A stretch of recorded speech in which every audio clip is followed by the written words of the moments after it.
morning. Today we're gonna talk about chapter 3 of You're a Badass. So we are doing the little book series, so you're able to go back if you're not like caught up with all the chapters. But I hope I'm saying that right. Anyways, so on chapter 2, she's talking a little bit about the energy, frequency, and all of those things. And on chapter 3, she mentions how God places the perfect examples for us to learn from. So she gives 2 examples of that, which is animals and little kids. So animals, for example, for example, if you have pets at home, you know, like when you leave your house, you can leave for like 1 hour, that when you come back home, your dog's gonna be so freaking excited that you're back home, even though you weren't gone for more than an hour, right? So the only thing that dog is focused at that moment is that you're home and he's happy that you're home, and that's it. So they're super focused on the present. And with little kids, it's kind of like that. They're always in a free-flowing, concentrated bliss is what they call it. Meaning they're only focused on the activity that they're doing at that moment, right? So for example, if a little kid is painting, she's focused on that hobby at that moment. She's not gonna be thinking, okay, I'm painting, but Susie, who lives next door, might be a better painter than me, and then everybody's gonna like her painting more. They're not focusing on any of that, right? They're only focused on the activity that they're doing at that moment, the fun that they're having, and that's end of the story.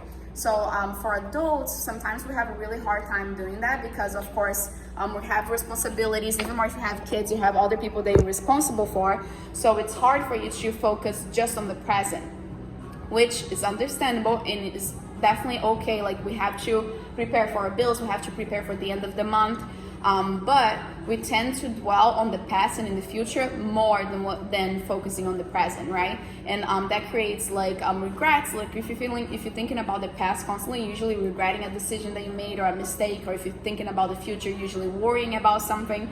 It's very different than looking forward the things that are about to happen, okay? But when you dwell in the present, when you focus on the present, that's when you're connected to God, or if it's more comfortable for you to say the universe, or a higher power or whatever. When you're thinking about when you focus on the present, that's when you're connected to that, which raises your frequency. And then it goes back to chapter 2, when you're raising your frequency, you're attracting things that are like frequency, right? So if you're feeling grateful and happy, you're gonna bring in more things to make you feel grateful and happy.